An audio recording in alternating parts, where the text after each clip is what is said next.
ห่งประเทศไทยจังหวัดแพร่ 91 เมกะเฮิรตซ์ ให้ความรู้คู่ความสุข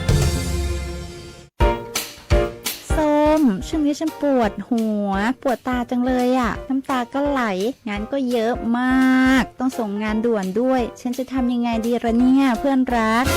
ปัญหาแบบนี้ฉันเจอมาก่อนแต่พอไปตรวจวัดสายตาปัญหาก็หายไปทันทีนะ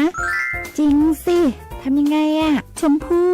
เธอลองไปปรึกษาที่ The World of Opticon สิเขามีผู้เชี่ยวชาญด้านตรวจวัดสายตาจะมองใกล้มองไกลแว่นตาก็มีเลนส์เปลี่ยนสีได้ทุกรุ่นทุกแบบแว่นตากันแดดเขาก็มีนะโหงั้นดีเลยเธอต้องรีบพาฉันไปแล้วล่ะThe World of Opticon รับปรึกษาปัญหาด้านสายตาตรวจวัดสายตาด้วยระบบคอมพิวเตอร์ที่ทันสมัยจำหน่ายแว่นตานาฬิกาทุกชนิดและคอนแทคเลนส์ทุกรุ่นหรือจะซ่อมก็มีช่างผู้ชำนาญงานละเอียดทุกขั้นตอนไปได้เลยที่ The World of Opticon ถนนภูเก็ตมุมแยกกาดน้ำทองที่จอดรถสะดวกสบายโทร 0546279972หากคุณอยากจะซื้อที่ดินพร้อมอาคารหรือห้องชุดปลูกสร้างอาคารหรือซื้อที่ดินพร้อมปลูกสร้างอาคารต่อเติมซ่อมแซมอาคารหรือจะกู้เพิ่มระยะเวลาในการผ่อนชำระไม่น้อยกว่า3ปีและไม่เกิน40ปีโดยอายุผู้กู้รวมกับระยะเวลาที่ขอกู้ต้องไม่เกิน70ปีอัตราดอกเบี้ยตามเงื่อนไขที่ธนาคารกำหนดสินเชื่อเพื่อที่อยู่อาศัยช่วยคุณได้สินเชื่อเพื่อที่อยู่อาศัยสินเชื่อสำหรับลูกค้าทั่วไปของธนาคารให้กู้ยืมเพื่อที่อยู่อาศัย โทรเลย 0546214905 ทอส.แพร่หรือติดต่อได้ที่ธนาคารอาคารสงเคราะห์ใกล้บ้านหรือ LINE GHB Buddy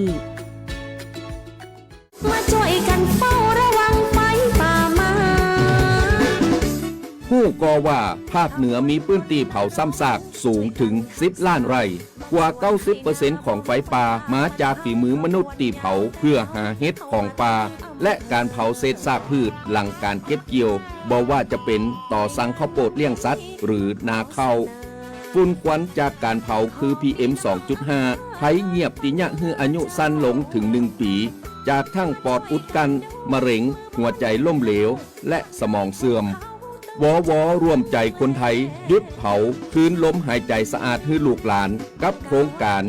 จัดยะนโยบายการเปลี่ยนแปลงการใช้ประโยชน์ที่ดินเพื่อบริหารจัดการ PM 2.5 สนับสนุนโดยวช.สำนักงานการวิจัยแห่งชาติช่วยกันรักษาบ้านสวนให้นาบ่ฮือไฟป่ามันเข้าขบวนยาวแต่เราเข้ามาทั้งอำเภอ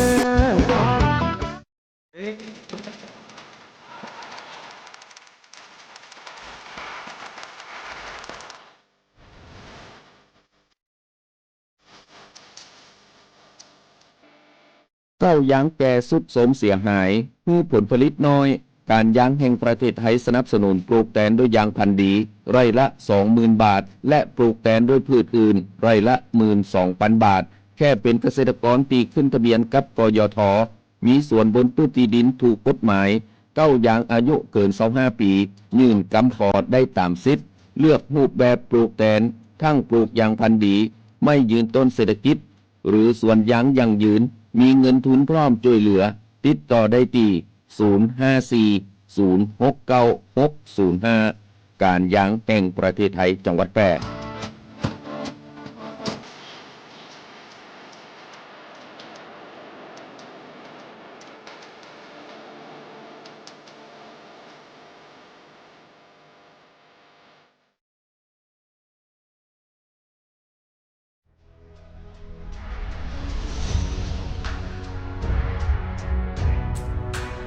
อันตรายต้องระวังมุกใหม่มิจฉาชีพสวมร้อยเหยื่อโดยใจบัตรประชาชนปลอมแปลงเอกสารราชการด้วยการตัดต่อหูภาพมิจฉาชีพอาจจะได้หูบัตรประชาชนของเหยื่อจากการหลอกเพื่อส่งเอกสารเช่นการรับสมัครงานทำงานออนไลน์หรือกรอกข้อมูลผ่านเว็บสมัครงานปลอมๆที่มิจฉาชีพสร้างขึ้นมาเมื่อได้ข้อมูลแล้วมิจฉาชีพจะใช้โปรแกรมแต่งภาพเพื่อตัดต่อภาพใบหน้าของตัวเก่าเพื่อเข้ากับบัตรประชาชนของเหยื่อจากนั้นสวม มรอยลงทะเบียนซิมการ์ดใหม่เมื่อได้ซิมใหม่แล้วเบอร์โทรศัพท์ของเหยื่อจะถูกโอนมาอยู่ในมือของมิจฉาชีพหรือการสวมรอยเข้าระบบบัตรเครดิตเมื่อได้เบอร์โทรของเหยื่อมิจฉาชีพจะใจเบอร์นี้กู้คืนรหัสผ่านบัญชีธนาคารหรือบัตรเครดิตของเหยื่อทำธุรกรรมออนไลน์และขอรหัส OTP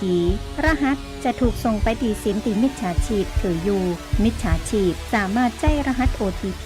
ทำธุรกรรมทางการเงินโอนเงินหรือซื้อของโดยที่เหยื่อบ่ฮู้ตัวบ่ดีฮื้อบัตรประชาชนกับผู้คนแปลกหน้าหรือลงทะเบียนไว้ในเว็บที่บ่น่าเชื่อถือมันตรวจสอบธุรกรรมการเงินและแจ้งธนาคารทันทีหากพบความผิดปกติเพื่อป้องกันความเสียหายบ่ดีเจือบอดีอู้บอดีโลกบอดีโอนเพื่อประชาชนปลอดภัยจากมิจฉาชีพด้วยความห่วงใยจากสำนักงานประชาสัมพันธ์ตี 3 กรมประชาสัมพันธ์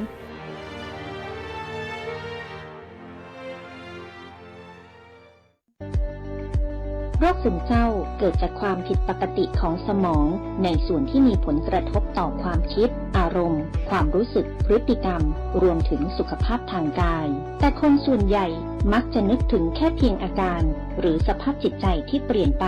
จึงคิดว่าโรคซึมเศร้าเกิดจากความผิดหวังได้รับการกระทบกระเทือนทางจิตใจ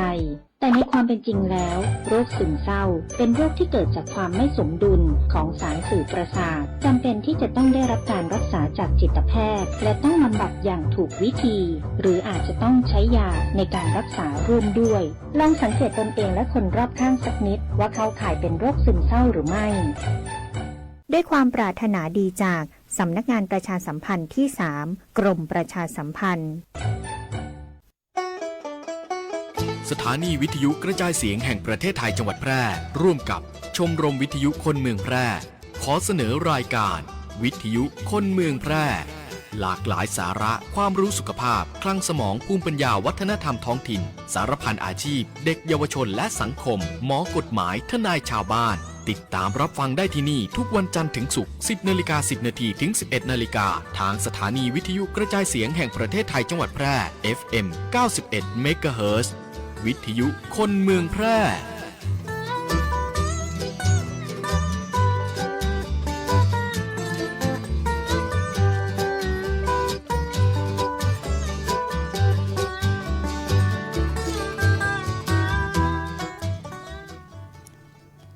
สวัสดีเจ้าคุณผู้ชมคุณผู้ฟังที่เคารพรักทุกท่านนะเจ้าที่ติดตามรับชมรับฟังรายการวิทยุคนเมืองแปรนะเจ้าเนาะรายการวิทยุคนเมืองแปรของเฮาออกอากาศทางสถานีวิทยุกระจายเสียงแห่งประเทศไทยจังหวัดแปรตั้งแต่วันจันทร์ถึงวันศุกร์นะเจ้าเนาะเฮาก็สลับสับเปลี่ยนกันมาเจ๊ยะนะเจ้าเนาะของข้าเจ้านี่ก็มาทุกวันจันทร์นะเจ้าสาระความรู้เกี่ยวกับสุขภาพเวลา 10 โมงกว่าๆถึง 11 โมงนะก็ของเจ้านี่ก็สารพันความรู้เกี่ยวกับสุขภาพแห่งวันหนึ่งก็จะเป็นศิลปะวัฒนธรรมสารพันอาชีพเด็กเยาวชนและสังคมหมอกฎหมายทนายเจ้าบ้านถ้าหากว่าท่านนะจ๊ะเนาะท่านมีสาระความรู้เกี่ยวกับสุขภาพอย่างเฮาจะโทรมาแลกเปลี่ยนอย่างกันก็ได้นะเจ้าเนาะติเบอร์โทร0545233516วันนี้เจ้าก็โอ้ยก็ดีใจนะเจ้าเนาะตีมาพบปะกับทุกท่านนะหลังจากที่หายไป2ติดนะเจ้าเนาะติด2ติดนั่นก็ไอ้2จันทร์นั่นนะเจ้าเนาะเจ้าก็มีภารกิจด่วนนะเจ้าเนาะวันนี้ก็ตรงกับวันที่6เมษายน2569วันนี้ก็จะมีเรื่องเกี่ยวกับประกันสังคมเตือนผู้ประกันตนเฝ้าระวังโรคหน้าร้อนนะเจ้าเนาะเปิ่นเตือนเกี่ยวกับโรคอะไรอย่างนะเจ้าเนาะเดี๋ยวเขาก็จะมาฟังกันนะเจ้าเนาะแล้วก็เรามาถึงเกี่ยวกับอัพสกิลนะเจ้าเนาะความสุขและก็เทคนิคสร้างภูมิคุ้มกันให้แข็งแรงนะเจ้าเนาะภูมิคุ้มกันกายภูมิคุ้มกันใจนะเจ้าเนาะบัดเดียวนี่นะอากาศมันก็ร้อนนะเจ้าเนาะแล้วก็อย่างหลายๆอย่างในเศรษฐกิจของเฮาเนี่ยมันก็เป็นไปตามสถานการณ์โลกนะเจ้าเนาะสถานการณ์สงครามโลกเกิดขึ้นนะเจ้าเนาะแล้วก็สุขภาพจิตเฮาก็เปลี่ยนไปนะเจ้าเนาะก็ให้ทุกท่านนะเจ้าเนาะดูแลสุขภาพกายสุขภาพใจให้แข็งแรงแล้วเราก็จะมาพูดถึงไวรัสและก็แบคทีเรียอันไหนอันตรายกว่ากันนะเจ้าเนาะ เฮาก็สักกรรมก่อนเนาะก็จะมาอู้ทุกท่านได้รับฟังกันเฮาก็มาอู้ถึงเรื่องของโรคอุบัติใหม่โรคกะหะนะโรคการหลังเอ็นนี่นะจ๊ะเนาะโรคการหลังเอ็นช่วงต่อไปก่อนก็จะมาอู้กับทุกท่านได้รับฟังกันแล้วก็เฮามาอู้ถึงเรื่องการป้องกันซัมเมอร์เนี่ยอาจจะมีมิจฉาชีพมาหลอกลวงลูกหลานของท่านทางบนออนไลน์นะเจ้าเนาะท่านก็ระมัดระวังตัวนะเจ้าเนาะลูกหลานของท่านเล่นมือถือเนี่ยท่านก็พอพองนะเจ้าเนาะบางทีก็เป็นช่วงที่ว่าปิดเทอมเนาะละออนก็บางท่านบางคนก็อยากใครหาอาชีพเสริมงานเสริมช่วงปิดเทอมนะเพื่อบรรเทาช่วยเหลือพ่อแม่ผู้ปกครองนะเจ้าเนาะแล้วก็บางครั้งบางทีก็นึกมาถึงนะเจ้าเนาะอาจจะไปกดหลำพวกสแกมเมอร์นะเจ้าเนาะท่านก็จะสูญเสียทรัพย์สินแล้วก็บางครั้งก็คุกคามถึงชีวิตละออนได้นะเจ้าเนาะและช่วงต่อไปก็เนาะเฮาก็เจ้าจะมาอู้กับทุกท่านได้รับฟังกัน ช่วงนี้เป็นจะได้กันพ้องเนาะเจ้าเนาะอากาศมันก็ร้อนแต่เลยนะเจ้าเนาะก็อากาศร้อนก็บ่ได้ใจร้อนนะเจ้าเนาะใจเย็นๆจิบน้ำบ่อยๆพ่องนะเจ้าเนาะอากาศร้อนแล้วยังบ่ปอเนาะฝุ่น PM 2.5 แฮมนะเจ้าเนาะอย่างตะวาเนี่ยเจ้าก็มีโอกาสไปไหว้เชงเมงกับมาม่าเนาะแล้วก็ยังลูกหลานเปิ้นลูกต่างจังหวัดมาเปิ้นบอกว่าโอ้ปีนี้กรุงเทพอากาศดีนะต้องฟ้านี่ใสแจ๋วเลยนะสมุทรปราการก็ใสแจ๋วแล้วพอขึ้นมาเขตตังเหนือเฮาปุ๊บเนี่ยปันฝนจะตกนี่เองนะเปิ้นอู้เนาะแต่ว่าเพราะว่าลูกหลานก็มาหลายอยู่นี่นะเจ้าเนาะเฮาก็ช่วยกันนะเจ้าเนาะช่วยกันบ่ดีเผานะเจ้าเนาะเพราะว่าป้องกันอะหยังนะป้องกันฝุ่น PM 2.5 เพื่ออะหยังเพื่อปอดของเฮาเองนี่แหละเจ้าเนาะบางคนเนี่ยก็ฮู้ข่าวว่าทุกปีบ่เคยมีเลือดกำเดาไหลนะเจ้าเนาะแต่มาปีนี้ทำไมเลือดกำเดาไหลนะก็คงจะเป็นเพราะฝุ่นละอองขนาดเล็กนี่แหละเจ้าเนาะก็ใจเย็นๆนะเจ้านะ ช่วงปิดเทอมนี่ก็ท่านก็ระมัดระวังตัวนะลูกหลานของท่านเนี่ยมันร้อนเนาะบางทีลูกหลานของท่านก็อาจจะลงไปเล่นน้ำนะเจ้าเนาะอาจจะไปบางคนก็จะไปเสาะปูเสาะปลาเนี่ยเพราะว่าตามวิถีชีวิตชนบทของเฮานะเจ้าเนาะอย่างเจ้าเป็นละออนตะกอนกระใจเนาะงมปูงมหอยหน้าแรงนี่มันม่วนนะเจ้าเนาะอาจจะย่าให้ลูกหลานของท่านพลาดจมน้ำก็ได้นะเจ้าเนาะท่านก็คอยระมัดระวังดูแลลูกหลานของท่านตัวนะเจ้าเนาะ เจ้าช่วงนี้นะเจ้าเนาะอากาศมันร้อนจีนะเจ้าเนาะก็ท่านก็ป้องกันนะเจ้าเนาะป้องกันเขาห้องว่าฮิสโตกนะเจ้าเนาะหรือว่าบางคนเนี่ยก็เป็นไมเกรนนะเจ้าเนาะเป็นไมเกรนนะก็จะเจ็บหัวรุนแรงนะเจ้าเนาะก็อากาศร้อนนี่จะทำให้ท่านปวดหัวนะปวดหัวเพราะอย่างอาจจะเกิดจากภาวะร่างกายของท่านขาดน้ำนะหลอดเลือดสมองขยายตัวหรือไมเกรนกำเริบนะเจ้าเนาะเบื้องต้นโดยการลบแดดเสียก่อนนะเจ้าเนาะท่านบ่ได้ไปตากแดดจนเกินไปนะเจ้าเนาะถ้าหากว่าเข้าอยู่ตีเย็นๆนะเจ้าเนาะมันยังรู้สึกว่าร้อนอยู่นะท่านก็เอาน้ำเนาะเอาผ้าจุบน้ำเย็นๆมาประคบผ่องก็ได้นะเจ้าเนาะประคบเย็นผ่องนะเจ้าเนาะถ้าหากว่าเกิดอาการแบบนี้นะเจ้าเนาะก็อาจจะเนี่ยให้ท่านเนี่ย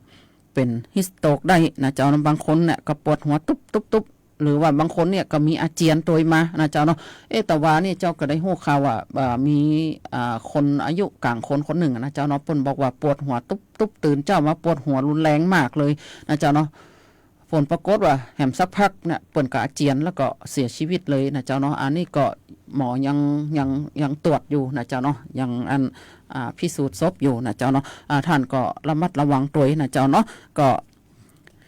สุขภาพนะเจ้าเนาะสุขภาพของเฮาต้องแข็งแรงต้องมาก่อนนะเจ้าเนาะถ้าหากว่าท่านมีอาการจี้นะเจ้าเนาะท่านก็รีบไปหาหมอเลยนะเจ้าเนาะถ้าหากว่าท่านไปป้าผู้ป่วยตีว่า หายใจบ่ค่อยตัวค่อยตันอย่างเนี้ยเจ้าเนาะท่านก็ระบายอากาศให้เขานะด้วยการปลดกระดุมเสื้อให้เขานะเจ้าเนาะถ้าหากว่าท่านเป็นผู้ชายจะไปปลดกระดุมเสื้อเขาก็บ่ได้นะเจ้าเนาะท่านก็ต้องห้องผู้หญิงนะมาปลดกระดุมเสื้อให้เขานะเจ้าเนาะถ้าหากว่าผู้ป่วยคนนั้นเป็นผู้หญิงอีนะเจ้าเนาะ อันนี้ก็มันก็จะเฮาก็จะมีความผิดเหมาะเนาะถ้าหากว่าเปิ้นฟื้นขึ้นมาเนี่ยนะเจ้าเนาะเฮาก็ต้องป้องกันตัวของเฮาของนะเจ้าเนาะอันนี้ก็มันก็เสี่ยงอยู่เหมือนกันนะเจ้าเนาะ เจ้าเขาก็มาถึงเรื่องของ6 เทคนิคนะ6 เทคนิคสร้างภูมิคุ้มกันให้ร่างกายให้แข็งแรงนะเจ้าเนาะเปิ้นบอกว่าทานอาหารดีมีประโยชน์นะเจ้าเนาะอาหารดีเนี่ยมันบ่ใช่อย่างนักหนานะเจ้าเนาะบ่ใช่ว่าโอ้โหเป็นอาหารเลิศหรูตีอยู่ในห้างบ่ใช่นะเจ้าเนาะอาหารดีเนี่ยก็คือว่าพักไม่ใส่ยาในบ้านเขาเนี่ยพักออกตามธรรมชาตินี่แหละเจ้าเนาะมันบ่มีสารพิษนะเจ้าเนาะอันนี้คืออาหารดีเลยนะเจ้าเนาะท่านกินอาหารดีเนี่ยเปิ้นบอกว่าอาหารดีเนี่ยว่าจำเป็นจะต้องเอาไปพัดไปทอดนะเจ้าเนาะคือว่าถ้าเป็นพักเนี่ยนะเจ้าเนาะเป็นพักเนี่ยเอาไปต้มไปนึ่งเอาไปแกงยังก็ได้นะเจ้าเนาะจะเป็นอาหารดีมีประโยชน์มากถ้าหากว่าท่านเอาไป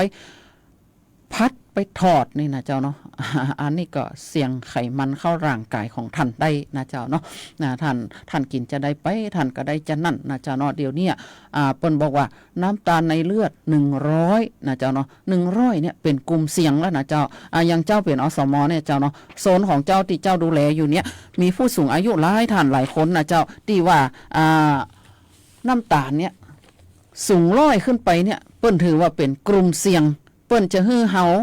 ซึ่งเป็นอสมเนี่ยไปติดตามแล้วก็หลังจากที่เขาได้เรียนนะเจ้าเนาะได้เรียนในแอปสมาร์ทอสมเนี่ยนะการปรับเปลี่ยนพฤติกรรมเนี่ยเขาจะปรับเปลี่ยนจะใดนะเขาเรียนตรงนั้นเขาได้ใบประกาศมาเรียบร้อยแล้วนะเจ้าเนาะแล้วทางต้นสังกัดของเขาเนี่ยเปิ้นก็จะฮื้อเขาหาคนติดตามแหม10 คนนะติดตามที่ว่าสมมติว่าเราเรียนจบแล้วปุ๊บเนี่ยเราลงข้อมูลให้เขาเรียบร้อยแล้วปุ๊บเนี่ยนะเจ้าเนาะว่าเนี่ยการคัดกรองโรค NCD เนี่ยนะแล้วเปิ้นจะให้เราเนี่ยหาคนติดตามนะ10 คนเนี่ยต้องเป็นกลุ่มเสี่ยงนะเจ้าเนาะกลุ่มเสี่ยงอย่างเสี่ยงเป็นความดันสูงเสี่ยงเป็นโรคเบาหวานถ้าคนไหนเป็นแล้วเปิ้นบ่อันให้เราไปติดตามละแต่ว่าเปิ้นก็ให้เราติดตามแหมรูปแบบหนึ่งก็คือให้เขาไปอธิบายเกี่ยวกับการกินการความเป็นอยู่เนี่ยการกินการอะไรอย่างนี้นะเจ้าเนาะเรื่องการอยู่การกินการความเครียดอะไรอย่างเนี้ยนะเจ้าเนาะความเครียดอย่างเดียวเนี่ยก็ย่าให้เขาเป็นได้หลายโรคนะเจ้าเนาะบ่ใช่ว่าโอ้เครียดเนี่ยบ่มีอย่างซักโรคมาใจนะความเครียดปุ๊บเนี่ยก็จะมาหมดความดันเบาหวานอย่างนี้มาหมดนะเจ้าเนาะเปิ้นให้เขาติดตามนะกลุ่มเสี่ยงเนี่ยให้เขาไปเจิญจวนเปิ้นกินอาหารที่บ่มีไขมันกินอาหารที่บ่มีความหวานนะเจ้าเนาะเฮาต้องไปให้เขาฟังว่าเนี่ยอาหารประเภทเนี้ยนะมันมีน้ำตาลต่อใดนะเจ้าเนาะเฮาก็ต้องไปเอาไปอธิบายให้เขาโดยเฉพาะมะม่วง ช่วงเนี้ยผู้สูงอายุหลายท่านหลายคนเนี่ยกินข้าวกับมะม่วงน้ำดอกไม้มันล้ำนะเจ้าเนาะการที่เฮากินมะม่วงเข้าไปเนี่ยมันก็มีน้ำตาลอยู่แล้วพอเฮาเอาข้าวเหนียวเนี่ยหรือว่าเอาข้าวมันมะม่วงเนี่ยข้าวมันเนี่ยไปผสมเข้าไปเนี่ยมันก็ยิ่งเพิ่มน้ำตาลเข้าไปแฮมเต่าหนึ่ง เจ้าเนาะอันนี้เปิดถึงว่าอสมจวนเฮานับขาบนะเจ้าเนาะอันนี้ก็ต้องอยู่ที่ว่าบางท่านบางคนเนี่ยยาการกลางตรงเฮาจะให้เปิ้นกินเต้าเอี้ยมันเปลี่ยนไปบ่ได้นะเจ้าเนาะมันเปลี่ยนไปบ่ได้เฮาก็ต้องดูตัวว่าเปิ้นทำงานแบบไหนนะเจ้าเนาะอสมเฮาก็ต้องดูตัวว่าเปิ้นทำงานแบบไหนนะการออกกำลังกายนะเนี่ยเปิ้นบอกว่า6 เทคนิคเนี่ยนะตะกี้เจ้าเรื่องอาหารไปละนะเปิ้นบอกว่าการกินอาหารเนี่ยนะทุกอย่างเจ้าเนาะมันอยู่ติดตัวเฮาหมดนะการออกกำลังกายเนี่ยนะก็ต้องออกกำลังกายตามอายุตามสมควรนะเจ้าเนาะ ถ้าอย่างผู้สูงอายุเนี่ยจะให้เปิ้นไปวิ่งก็บ่ได้นะเพราะว่าหัวเข่าเปิ้นจะเสื่อมนะโดยเฉพาะผู้สูงอายุที่เป็นต่อมลูกหมากโตเนี่ยนะยกอย่างนักก็บ่ได้นะถ้ายกอย่างนักปุ๊บเนี่ยมันไปกระทบกระเทือนกับต่อมลูกหมากปั๊บเนี่ยสุมาเตอเนาะกลางคืนเนี่ยฉี่ติ๊กๆนะฉี่ติ๊กๆเพราะฉะนั้นผู้สูงอายุเนี่ย จะต้องออกกำลังแบบว่ายืนนะแล้วก็เขย่งเท้านะเนาะเขย่งเท้าหรือว่าลำไทเก๊กประมาณนั้นนะแต่ถ้าเป็นผู้อายุต่ำกว่า60บ่มีปัญหาสุขภาพตั้งหัวเข่าหรือว่าบ่มีปัญหาสุขภาพอย่างอื่นท่านก็เดินได้นะเจ้าเนาะการเดินเนี่ยรักษาสภาพหัวเข่าได้ดีมากเลยนะเจ้าเนาะเดินหรือว่าปั่นจักรยานอย่างนี้บางคนก็เล่นเปตองนะเจ้าเนาะมันมีการวิธีการออกกำลังกายได้อย่างมากมายนะเจ้าเนาะการนอนหลับนะหลับอย่างมีคุณภาพ6 ชั่วโมงถึง8 ชั่วโมงนะเจ้าเนาะอันนี้คือว่าอสมเนี่ยเปิ่นจะมีการไปคัดกรองนะสุขภาพเก้าด้านเนี่ยเปิ่นก็จะไปถามว่าเนี่ยนอนหลับกี่ชั่วโมงวันนี้เนาะการนอนหลับเนี่ยเจ้าตั้งแต่2 ทุ่มยันถึงตี 2นะเจ้าเนาะเป็นการหลับที่มีคุณภาพมากที่สุดทุกอย่างนะเจ้าเนาะสมองของเฮาก็ได้พักผ่อนแล้วกันเฮาหลับตั้งแต่2 ทุ่มถึงตี 2เนี่ยนะเปิ้นบอกว่ามันจะซ่อมแซมส่วนซึกหรอนะเจ้าเนาะหลัง2 ทุ่มไปแล้วเฮาก็บ่ควรกินอาหารอะหยังนะเจ้าเนาะ4การจัดการความเครียดแน่เปิ้นว่าการจัดการความเครียดเนี่ยถ้าคนเฮาเนี่ยอารมณ์ดีนะสุขภาพเฮาจะดีกูยังนะเจ้าเนาะเฮาบ่ดีไปเครียดนะเจ้าเนาะเปิ้นบอกว่าให้ปล่อยวางนะวันนั้นน่ะเจ้าก็ได้มีโอกาสไปอบรมเกี่ยวกับนวัตกรรมจิตนี่นะเจ้าเนาะที่วัดศรีบุญเหลืองนะเจ้าเนาะเดี๋ยววันหลังเจ้าจะมาโอ้ให้ฟังว่าเฮาไปอบรมสุขภาพจิตเนี่ยโดยหลักการอิทธิบาท4เนี่ยมันมีอะหยังพ่องนะเจ้าเนาะแล้วก็ได้ประโยชน์อะหยังมาพ่องนะเจ้าเนาะการที่เฮาไปฝึกสุขภาพจิตมาเนี่ยนะเจ้าเนาะ แล้วก็5นะหลีกเลี่ยงการดื่มแอลกอฮอล์และกระบุหรี่นะ6ลำไส้ดีเสริมภูมิคุ้มกันได้ เปิ้นทำไมถึงบอกว่าลำไส้ถึงห้องของคนเฮาต้องดีนะเจ้าเนาะโดยมากเนี่ยเฮาส่วนใหญ่นะเฮาจะกินเนื้อนะเจ้าเนาะการที่เฮากินเนื้อปุ๊บน่ะท่านสังเกตพอนะวันใดถ้าท่านกินเนื้อเข้าไปนะท่านจะมีความห้อนนักกว่าปกติเพราะว่าเนื้อเนี่ยทำให้ร่างกายของเฮาอุณหภูมิในร่างกายของเฮาสูงนะถ้าหากว่าท่านกินผักเนี่ยผักทุกชนิดนะเจ้าเนาะเปิ้นบอกว่ามันเป็นธาตุเย็นนะเหมือนคนจีนเปิ้นว่ายินหยางอันเนี้ยนะเจ้าเนาะแล้วเจ้าก็จะเพิ่มอย่างหนึ่งนะเจ้าเนาะถ้าเฮาตั้งสติมีสมาธิอันเนี้ยนะเจ้าเนาะภูมิคุ้มกันร่างกายของเขาจะแข็งแรงมากนะเจ้าเนาะ เจ้า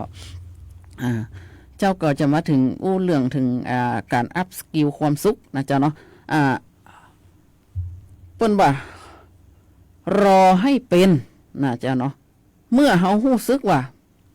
บ่พอใจนะโอ้ยครับรถโดยโกนปูเนี่ยมันไปอย่างงูเลื่อยนี่เมาเราอย่างนะก็อย่าเฮาหงุดหงิดแล้วนะเจ้าเนาะเฮาก่อยใจเย็นๆนะเจ้าเนาะปล่อยมันไปก่อนนะเจ้าเนาะเฮาลบตีได้ตี 1ก่อนก็ได้ถึงแม้นว่าเฮาจะรีบหรือจะฟังจะได้กระจ่างมาเฮาก็เลี้ยวรถกลับเนี่ยมาถ้าเฮาโจดตัวก้นไปนะมีหวังมีโอกาสนะเจ้าเนาะเฮาอาจจะไปเฉียวชนเขาแน่นะเจ้าเนาะแล้วก็คิดให้ดีก่อนที่เฮาจะโต้ตอบคนอื่นเนี่ยนะก่อนเฮาจะเขาว่าอย่างเฮาปุ๊บเนี่ยก่อนที่เฮาจะโต้ตอบออกไปน่ะลืนไปก่อนนะเจ้าเนาะนับ1 ถึง 10ก่อนเนาะ แล้วค่อยโต้ตอบไปเนาะบางครั้งเนี่ยอย่างเจ้าก็เช่นเดียวกันนะถ้าไข่มาอู้บ่เข้าหูเนี่ยเจ้าก็พอเฉยนะแล้วก็เจ้าก็บ่ตอบด้วยนะใครจะว่าเจ้ายิงก็จังมาเถอะนะเดินเข้าห้องเนี่ยเข้าห้องไปเพราะเจ้าอย่างนะเปิดเพลงฟังเนี่ยวันไหนเจ้าเครียดจัดเนี่ยเจ้าเนี่ยจะได้เปิดเพลงคาราโอเกะร้องเอาสุดๆเลยนะเมื่อเขาเครียดลงมาได้ก็หยุดนะอย่างเจ้าจะระบายความเครียดของเจ้าที่นะ ฝึกใจเย็นนะเปิ้นบอกว่าฝึกใจเย็นเหมือนเจ้าโอตะเกียหายใจเข้าลึกๆตั้งสติคิดถึงเหตุผลที่จะตามมาให้ดีก่อนนะจ๊ะถ้าเขาไปโต้ตอบเขาเร็วเกินไปเนี่ยการทะเลาะเบาแวงเนี่ยมันก็จะเกิดขึ้นนะเจ้าเนาะอย่างเจ้าทุกวันเนี่ยบางครั้งบางคนไข่จีโห่นะว่าเจ้าโคตรนะโคตรหรือบ่โคตรเจ้าก็ยิ้มอย่างเดียวนะเจ้าเนาะยิ้มอย่างเดียว บางคนเนี่ยจีฮู้เนาะว่าเจ้าโคตรนะพอทีหลังมาปุ๊บเนี่ยเขาใจเย็นลงแล้วป๊บเนี่ยเจ้าจะอู้ฟังว่าวันนั้นอ่ะคุณเธออู้เจี๊ยมันบ่ถูกนะมันแสลงใจนะถามมาโคตรก็โคตรแต่ถามทำไมถึงต้องยิ้มให้อยู่ยิ้มเพื่อนะเพื่อบ่ให้มีการทะเลาะเบาแบ่งนะค่อยมาอู้ให้เขาฟังวันหลังนะ เปิ้นบอกว่าใช้วิจารณญาณในการคิดนะเช็คข้อมูลก่อนเชื่อนะเจ้าเนาะบ่ปล่อยข่าวตามความคิดนะเฮาบ่ปล่อยข่าวตามความคิดลบของใจเฮาเนี่ยในขณะที่ใจเฮาฟุ้งซ่านบัดนี้ไปปล่อยข่าวเด้อบางครั้งเฮาอาจจะคิดลบกับเขาใส่สีตีใครไปนะตีใครใส่สีไปอันนี้คือเฮาบ่ดีเนี่ยนะ สื่อสารอย่างเข้าใจนะเปิ้นว่าฟังและพูดนะบอกความรู้สึกโดยน้ำเสียงตีบ่ทำร้ายกันนะเห็นคุณค่าของความสุข นะเจ้าเนาะเมื่อแหมฝ่ายหนึ่งเนี่ยอย่างเฮานะ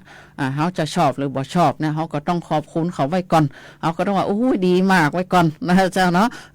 บางครั้งเนี่ยอาจจะเป็นว่าเนี่ยบัใจดีสักน้อยนะเฮาก็บอกว่าดีไว้ก่อนนะเจ้าเนาะแล้วถามเขาอย่างสมมติว่าเขาทำกับข้าวเฮากินเนี่ยเฮาก็กินไปก่อนนะเจ้าเนาะแต่เฮาก็บอกว่าอร่อยดีแต่บ่ค่อยชอบเราได้นะวันหลังบ่กินละจะอีนะเฮาก็ต้องมีวิธีการอู้เขานะเจ้าเนาะยอมรับการเปลี่ยนแปลงนะเจ้าเนาะยอมรับการเปลี่ยนแปลงเปิดใจรับสิ่งใหม่แล้วก็ให้เวลาตัวเองปรับตัวนะโดยบ่กดดันตัวเก่านะเจ้าเนาะ เจ้าเดี๋ยวเฮาก็จะมาอู้ถึงเรื่องของการคุมน้ำหนักนะเจ้าเนาะคุมน้ำหนักเปิ้นบอกว่าตอนเนี้ยเปิ้นคุมเข้มการลดน้ำหนักที่ว่ามีบางข่าวบางอันเนี่ยเปิ้นบอกว่ามีประกาศลดน้ำหนักเนี่ยนะเจ้าเนาะเดี๋ยวเจ้าจะมาอู้ให้ฟังว่ามันเป็นจะได้นะเจ้าเนาะเจ้าเดี๋ยวติดตามช่วงต่อไปนะเจ้าเนาะตอนนี้ขอเบรกสักกั๊มก่อนนะเจ้าเนาะ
สถานีวิทยุกระจายเสียงแห่งประเทศไทย จังหวัดแพร่ 91 เมกะเฮิรตซ์ ให้ความรู้คู่ความสุข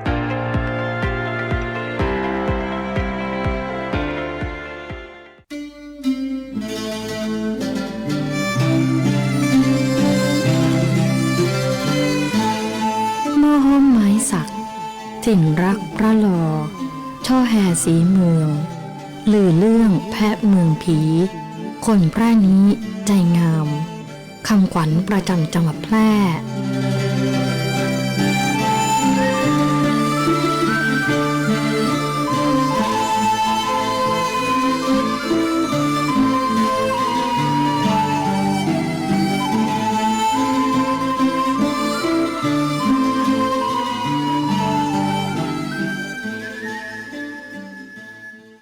ซื้อประกันภัยไม่ต้องรีบแค่เช็คชัดชัวร์ก็ลดเสี่ยง 1. เช็คใบอนุญาตตัวแทนและนายหน้าผ่านเว็บไซต์คปภ. 2. ชัดอ่านใบเสนอขายและรายละเอียดความคุ้มครองกรมธรรม์ประกันภัยให้ครบถ้วน 3. ชัวร์ช่องทางชำระเบี้ยจ่ายตามที่บริษัทรับรองอย่าลืมเก็บหลักฐานไว้ 3 ขั้นตอนง่ายๆสำหรับการซื้อประกันภัยครั้งต่อไปคนกลางโปร่งใสอุ่นใจได้สิทธิ์ครบสายด่วนคปภ.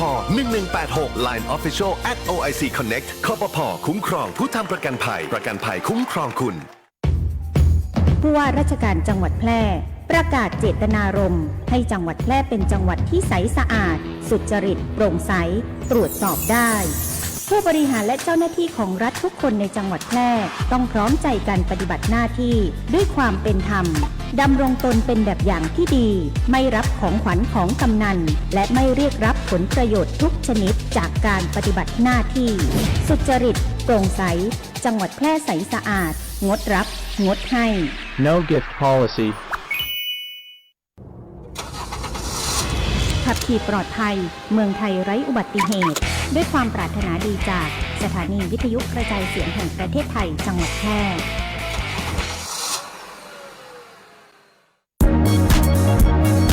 ครอบคลุมกว้างไกลสื่อสารฉับไวฟังสวทแพร่ FM 91 เมกะเฮิรตซ์ กรมประชาสัมพันธ์สื่อรัฐพัฒนาคุณภาพชีวิตคนจังหวัดแพร่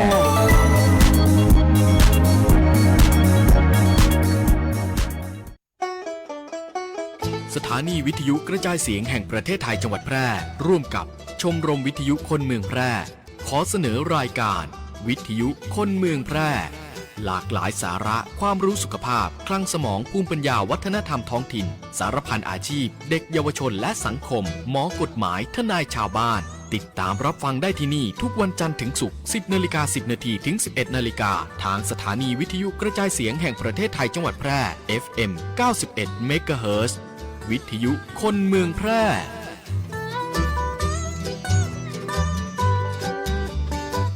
เจ้าเข้ามาถึงช่วงที่2ของรายการของเฮาแล้วนะเจ้าเนาะก่อนที่จะอู้ถึงเรื่องประกาศลดน้ำหนักนั่นนะเจ้าเนาะเฮาก็มาอู้ถึงประกันสังคมเปิ่นเตือนผู้ประกันตนเฝ้าระวังโรคหน้าร้อนนะเปิ่นแนะนะเจ้าเนาะเจ็บป่วยเข้ารักษาที่โรงพยาบาลตามสิทธิ์ได้ทันทีบ่เสียค่าใช้จ่ายนะนางสาวกาญจนาพูนแก้วเลขาธิการสำนักงานประกันสังคมเปิดเผยว่าโรคที่ต้องเฝ้าระวังในช่วงฤดูร้อนได้แก่โรคระบบทางเดินอาหารเช่นอุจจาระร่วงเฉียบพลันอาหารเป็นพิษไทฟอยด์และก็อหิวาตกโรคนะเจ้าเนาะรวมถึงโรคระบบทางเดินหายใจโรคผิวหนังโรคพิษสุนัขบ้าและภาวะเครียดนะนอกจากนี้อากาศร้อนยังอาจจะก่อให้เป็นโรคลมแดดนะเจ้าเนาะหรือฮิสโตรกนะเจ้าซึ่งเป็นภาวะอันตราย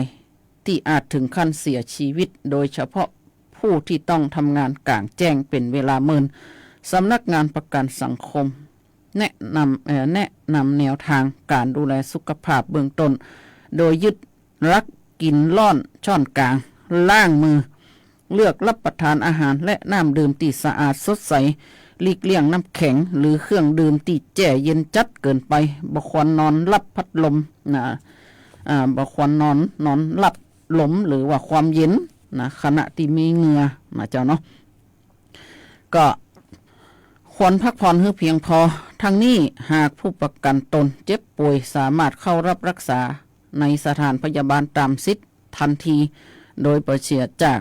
โดยบ่ต้องเสียค่าใช้จ่ายส่วนกรณีที่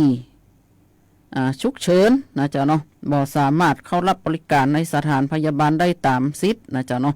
สามารถเข้ารับการรักษาโรงพยาบาลที่ใกล้ที่สุดนะโดยญาติหรือผู้เกี่ยวข้องต้องรีบแจ้งสถานพยาบาลตามสิทธิ์เพื่อดำเนินการส่งต่อและรับผิดชอบค่าใช้จ่ายต่อเนื่องสำหรับค่าใช้จ่ายก่อนการแจ้งสำนักงานประกันสังคมจะรับผิดชอบภายในระยะ72 ชั่วโมงแรกตามหลักเกณฑ์ที่กำหนดทั้งนี้ผู้ประกันตนสำรองจ่ายค่ารักษาพยาบาลไปก่อนสามารถยื่นเบิกคืนนะได้โดยเอกสารได้แก่แนบคำขอรับประโยชน์ทดแทนนะเจ้าเนาะใบรับรองแพทย์ใบเสร็จรับเงินและสำเนาสมุดบัญชีเงินฝากสำนักงานประกันสังคมยืนยันความพร้อมในการดูแลผู้ประกันตนทั่วประเทศพร้อมกำชับหน่วยงานสถานพยาบาลในระบบให้บริการอย่างเต็มที่โดยสามารถสอบถามข้อมูลเพิ่มเติมได้ที่สำนักงานประกันสังคมทุกแห่งหรือสายด่วน1506ตลอด24 ชั่วโมงนะเจ้าเนาะเนี่ยนะเจ้าเนาะทุกสิทธิ์นะเจ้าเนาะบอกว่าจะเป็นสิทธิ์30 บาทหรือว่าประกันสังคมอย่างเนี่ยเจ้าเนาะท่านก็ต้องดูก่อนว่าสิทธิ์ประกันสังคมของท่านหมดอายุหรือยังหรือว่าสิทธิ์บัตรทองของท่านหมดอายุหรือยังนะเจ้าเนาะโดยเฉพาะอสมนะเจ้าท่านก็ต้องดูเหียพ่องนะเจ้าเนาะบางครั้งบางทีเนี่ยเขาไปดูแต่คนอื่นนะสิทธิ์อสมของเขาเนี่ยบางครั้งนะมัน2 ปีมันก็หมดอายุเหมือนกันนะเจ้าเนาะท่านบ่ได้ดูเนี่ยสิทธิ์ของท่านอาจจะว่างเปล่าอยู่หั่นนะเป่าวงหั่นนะเจ้าเนาะท่านก็ต้องดูก่อนว่าถ้าสมมุติว่าท่านเจ็บป่วยขึ้นมาเนี่ยนะเจ้าเนาะมันก็จะเป็นการที่ว่าท่านจะเสียสิทธิ์ของท่านนะเจ้าเนาะท่านก็จะเสียสตุ้งสตางค์โดยบ่ใจเหตุเพราะฉะนั้นท่านก็ต้องดูก่อนนะเจ้าเนาะท่านไปดูคนอื่นเขามาเยอะท่านก็ต้องดูแลตัวเก่าไว้แหมพ่องนะเจ้าเนาะดูแลตัวเก่าไว้แหมพ่องนะไม่ใช่ว่าดูต่อคนอื่นดูต่อคนอื่นนะเจ้าเนาะเรามาอู้ถึงวิธีป้องกันซัมเมอร์แล้วก็มิจฉาชีพบนออนไลน์นะเจ้าเนาะเปิ่นบอกว่าวันนี้นะเจ้าก็ขอแนะนำวิธีป้องกันตัวจากเหล่าสแกมเมอร์และก็มิจฉาชีพบนออนไลน์นะดังต่อไปนี้1นะเปิ่นบอกว่าเรียนรู้เกี่ยวกับวิธีการหลอกลวงที่สแกมเมอร์ใจหลอกลวงผู้คนเช่นการโกงผ่านอีเมลนะผ่านโทรศัพท์ที่อาจจะถูกขอข้อมูลส่วนตัวหรือการโอนเงินการแฮกบัญชีออนไลน์และก็วิธีหลอกขายสินค้าหรือบริการที่บ่มีอยู่จริงนะเจ้าเนาะอันที่1แล้วนะ2อย่าไปเปิดเผยข้อมูลส่วนตัวเช่นเลขบัตรประจำตัวประชาชนนะเจ้า13 หลักเนี่ยหรือว่าวันเดือนปีเกิดรหัสผ่านเลขบัตรเครดิตหมายเลขโทรศัพท์หรือที่อยู่แก่คนที่บ่ฮู้จักแล้วก็อย่าให้ข้อมูลดังกล่าวผ่านทางออนไลน์หรือทางโทรศัพท์ให้กับคนที่บ่มีความเชื่อถือนะเจ้าเนาะเพราะฉะนั้นถ้าหากว่าใครมาขอข้อมูลท่านเนี่ยท่านบ่ได้ฮื้อนะเจ้าเนาะ3ใจระบบความปลอดภัยในการบริการออนไลน์เช่นอีเมลสำรองความปลอดภัยของบัญชีของคุณด้วยการยืนยันเข้าระบบ2 ขั้นตอนแล้วก็ใจรหัสผ่านที่มีความยากบ่ง่ายต่อการคำทำนายนะบางคนก็จะใจเหลียงกันไปแล้วเนาะรหัสเปิดนี่นะ1 2 3 4 5 6เนี่ยนะอันนี้คือมันง่ายเกินนะเจ้าเนาะ4การระวังการคลิกลิงก์นะอย่าคลิกลิงก์ในอีเมลหรือข้อความจากผู้ที่ส่งให้คุณโดยที่คุณบ่ฮู้จักนะเจ้าเนาะแล้วก็จากแหล่งที่บ่มีความน่าเชื่อถือตัวนะเจ้าเนาะระมัดระวังในการซื้อของทางออนไลน์ถ้าหากคุณจะซื้อของทางออนไลน์หรือในเว็บนะที่มีชื่อเสียงแล้วก็มีรีวิวนะเจ้าเนาะถ้าคุณจะซื้อต้องไปดูที่ว่าเปิดมีชื่อเสียงแล้วก็มีรีวิวสอบใบรับรองความปลอดภัยที่เว็บไซต์นะแล้วก็ใช้วิธีชำระเงินที่ปลอดภัยเช่นการโอนผ่านบัญชีธนาคารหรือ บริการชำระเงินตีหน้าเชื่อถือหากตกเป็นเหยื่อมิจฉาชีพสามารถแจ้งความร้องทุกข์ได้ที่สถานีตำรวจในท้องที่ที่เกิดเหตุหรือแจ้งความออนไลน์นะเจ้าเนาะหรือสายด่วน1441นะเจ้าเนาะมันก็จะมีเว็บนะเจ้าเนาะเปิ้นบอกว่า thaipori นะ .go.th นะเจ้าเนาะเปิ้นบอกว่าถ้าหากเฮาเนี่ยรีบโอนโจรมันจะยิ้มทันทีนะเจ้าเนาะเพราะฉะนั้นละอ่อนเนี่ยบางครั้งบางทีเนี่ยในช่วงที่ว่าซัมเมอร์เนี่ยบ่มีงานอย่างทำก็อาจจะมีที่ว่าเปิ้นโฆษณาใน TikTok กะหรือว่าในไอ้ของ Facebook กะนะเปิ้นว่าทำงานจิได้สตางค์เร็วนะได้เงินง่ายนะเจ้าเนาะเนี่ยท่านก็บ่ได้ไปเชื่อถือนะเจ้าเนาะท่านก็ต้องสอบถามผู้รู้ก่อนแล้วก็หลายๆช่องทางที่น่าเชื่อถือนะเจ้าเนาะท่านต้องไปถามก่อนนะว่าจิว่าหันเขาโฆษณาอุ้ยมันเขาได้เงินดีนะบางครั้งบางทีเนี่ยเปิ้นบอกว่าลงทุน1 ปันได้เงิน3 ปันนี่นะละอ่อนมันก็จะแต่เนาะทำงานสบายอยู่ในห้องนะก็หลงเจือนะเจ้าเนาะลงทุนไปปันเดียวกำเดียวนะมาถึงนาทีก็ได้มา3 ปันนะท่านก็โอนไปเนาะบางทีก็พอจำนวนเงินนักขึ้นนะเจ้าเนาะอย่างเช่นยังมีครั้งหนึ่งนะเจ้าก็เคยมีตัวอย่างของละอ่อนคนหนึ่งเนี่ยเปิ้นบอกว่าบ่มีงานทำช่วงเนี้ยนะเปิ้นอยู่ในห้องเปิ้นก็โอนไปเจี๊ยนะเจ้าเนาะครั้งแรกเนี่ยปัน1นะเปิ้นก็ได้เงินกำไรมา3 ปันมาถึง2 นาทีนะเจ้าเนาะพอปลายทางเปิ้นบอกว่าถ้าคนลงทุนแถม5 ปันเนี่ยนะคุณจะได้เงินแถม30,000นี่นะเปิ้นก็เปิ้นก็โอนไป3 ปัน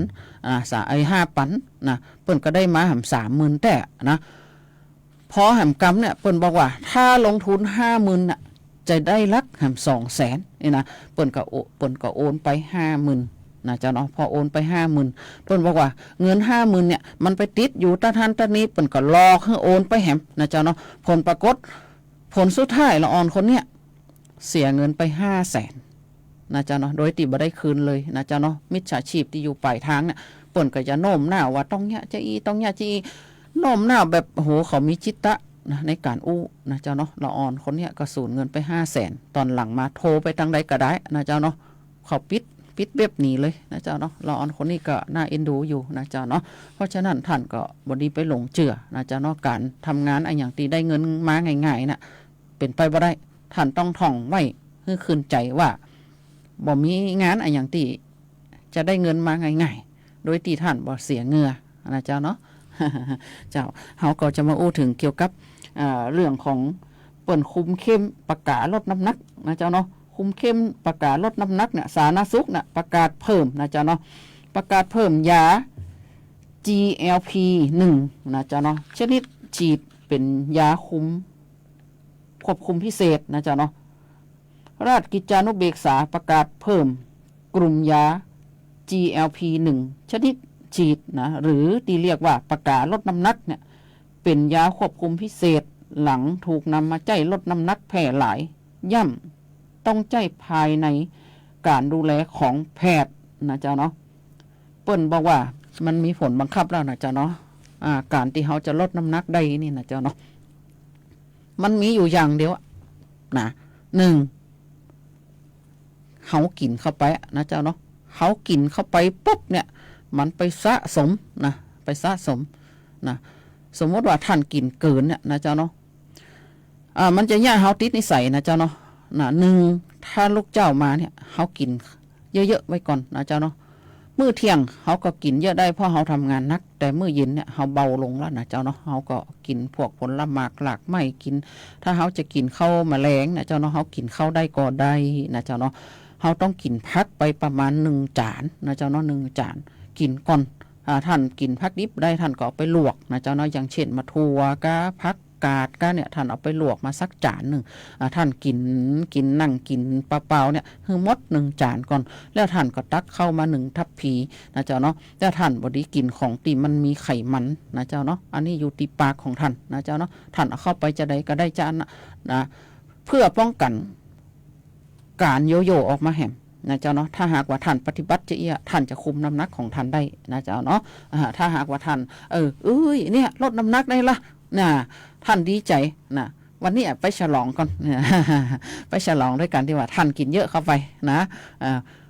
คงบ่เป็นหยังไอ้เนาะวันโหก็กินแฮมนะคงบ่เป็นหยังอันนี้คือท่านชะล่าใจนะเจ้าเนาะท่านชะล่าใจมันก็จะเกิดความโยโย่ขึ้นมานะเจ้าเนาะเพราะฉะนั้นเนี่ยบดีไปกินเยอะนะเจ้าเนาะบดีไปกินตามใจปากท่านนะเจ้าเนาะท่านต้องนึกก่อนเนาะว่าการที่ท่านจะกินอะไรอย่างก็ตามทีเนี่ยนะมันจะย่าให้ตัวของท่านโยโย่ขึ้นมานะเจ้าเนาะ อันนี้มันเป็นสิ่งที่บ่ค่อยดีนะเจ้าเนาะท่านก็ต้องระมัดระวังนะเจ้าเนาะต้องระมัดระวังพ่องนะเจ้าเนาะการกินอะไรอย่างทุกสิ่งทุกอย่างเนี่ยนะเจ้าเนาะมันอยู่ที่ตัวของท่านเองนะเจ้าเนาะถ้าหากว่าท่านกินเข้าไปจะได้มันก็ได้มาจะอันนะเจ้าเนาะเจ้าเฮาก็มาอู้ถึงเรื่องเทคนิคการสร้างภูมิคุ้มกันให้ร่างกายแข็งแรงนะเจ้าเนาะเปิ้นบอกว่าเทคนิคที่เฮาจะเนี่ยให้ร่างกายของเฮาแข็งแรงเนี่ยเฮาอยากจะได้นะเจ้าเนาะอยากจะได้ก็คือเฮาออกกำลังกายนะเจ้าเนาะออกกำลังกายเฮียกินป่าเป็นหลักกินพักเป็นยานะเจ้าเนาะแล้วก็ทำจิตใจของเฮาให้สงบนะเจ้าเนาะอาจจะมันก็เป็นเทคนิคตีขั้นต้นตีดีๆนะเจ้าเนาะมันบ่ยากอย่างเลยนะเจ้าเนาะเทคนิคตะเอียนะมันก็เนี่ยให้เฮาอยู่ได้แบบมีความสุขนะร่างกายเฮาก็จะแข็งแรงนะเจ้าเนาะ เทคนิคง่ายๆนะเจ้าเนาะเทคนิคง่ายๆนะเจ้าเนาะเทคนิคง่ายๆนะเจ้าเนาะง่ายนิดเดียวแค่นั้นเองนะเจ้าเนาะแล้วก็เฮาก็จะมาอู้ถึงเกี่ยวกับเพิ่นบอกว่าโรคการหลังแอนเนี่ยมันเป็นโรคที่ติดเชื้อจากแบคทีเรียนะเจ้าเนาะเป็นเชื้อที่ร้ายแรงและก็เป็นอันตรายถึงชีวิตเลยนะเจ้าเนาะโรคการหลังแอนนี่นะทำให้เยื่อหุ้มสมองของเฮาอักเสบหรือติดเชื้อในกระแสเลือดนะอาการเป็นจะใดนะเจ้าเนาะอาการก็มีไข้สูงนะไข้สูงเฉียบพลันปวดหัวรุนแรงคอแข็งนะเป็นจ้ำนะเจ้าเนาะก็ท่านก็ต้องระมัดระวังนะเจ้าเนาะช่วงเนี้ยอาการมันก็ร้อนนะเจ้าเนาะสุขภาพของท่านก็น่าเป็นห่วงนะเจ้าเนาะทุกคนต้องรักษาสุขภาพนะกินห้อนจ้อนกลางมันล้างมือถ้าหากว่าท่านไปสถานที่มีผู้คนเยอะๆนะท่านก็ต้องสวมแมสนะออกจากบ้านท่านก็สวมทันทีเลยก็ได้นะเจ้าเนาะ อันนี้ก็ป้องกันได้หลายโรคนะเจ้าเนาะจะเป็นโรคการหลังแอนหรือว่าเป็นฝุ่น PM 2.5 เนี่ยนะเจ้าเนาะท่านก็รักษาได้ง่ายๆนะเจ้าเนาะมันเป็นเชื้อแบคทีเรียที่บางครั้งมันหล่องลอยมากับอากาศเนี่ยเฮาก็บ่จิฮู้นะเจ้าเนาะท่านก็อาบน้ำชำระร่างกายของท่านให้สะอาดนะเจ้าเนาะแล้วก็ดูแลร่างกายของท่านให้แข็งแรงนะเจ้าเฮาก็เจ้าเนาะเจ้าก็เดินทางมาถึงใกล้ช่วงสุดท้ายของรายการแล้วนะเจ้าเนาะเจ้าก็จะขอทักทายแฟนรายการทั้ง8อำเภอแล้วก็ขอทักทายแฟนรายการทางหน้า Facebook โดยนะเจ้าเนาะเจ้าก็สวัสดีเจ้าคุณกาญจนานะเจ้าสวัสดีเจ้าคุณปีสุรีรัตน์นะเจ้าสวัสดีเจ้าคุณปวีนานะเจ้าสวัสดีเจ้าปีบาวตีนาฮักนะเจ้าเนาะคุณเดือนหรือวัฒนานนท์นะเจ้าเนาะสวัสดีเจ้าคุณพัฒนาโพธิมูลนะเจ้าโอ้เปิ้นส่งหูหัวใจงามๆมานะเจ้าเนาะสีเหลืองเข้ากับบรรยากาศของวันจันทร์พอดีเลยนะเจ้าเนาะเจ้าก็ขอบพระคุณเจ้าหน้าที่สวทและก็ผอ.นะเจ้าที่เปิ้นมอบโอกาสให้เจ้ามานั่งตรงนี้นะเจ้าเนาะเจ้าก็จะอู้แถมแหมน้อยหนึ่งเจ้าเนาะเกี่ยวกับโรคของน้องหมาน้องแมวนี่นะเจ้าเนาะบ่ใช่ว่าแมวบ่มีโรคเอดส์นะแมวก็มีโรคเอดส์อยู่เหมือนกันนะเจ้าเนาะเปิ้นบอกว่าเป็นโรคภูมิคุ้มกันบกพร่องในแมวนะรักษาบ่หายขาดแต่ดูแลแบบพยุงอาการนะในชีวิตเปิ้นรักษาชีวิตเปิ้นให้ยืนยาวออกไปทางอันนะเจ้าเนาะเปิ้นบอกว่าติดต่อการสัมผัสหรือสารคัดหลั่งหรือว่าการโดนกัดนะเจ้าเนาะอาการเด่นก็คือภูมิคุ้มกันต่ำนะป่วยเลือดลังนะเหงือกอักเสบผอมแห้งนะอันนี้บ่ติดสู่คนนะเจ้าเนาะแล้วก็ หรือว่า สัตว์ชนิดอื่นนะเจ้าเนาะแต่ว่ามันก็จะติดต่อจากแมวสู่แมวเหมือนกันนั่นนะเจ้าเนาะป้องกันได้นะเจ้าเนาะด้วยการทำหมันแล้วก็เลี้ยงในระบบปิดนะเจ้าเนาะอย่างโดยเฉพาะแมวปูเนี่ยมันจะแอวนะเจ้าเนาะ แมวปูนี่จะแอวแต้ๆเลยนะเจ้าเนาะเจ้ากำเดียวเจ้าก็จะฟังเพลงจนจบรายการไปเลยนะเจ้าเนาะสำหรับวันนี้ข้าเจ้ามายุรีเครือใจก็จะขอกล่าวคำว่าสวัสดีเจ้า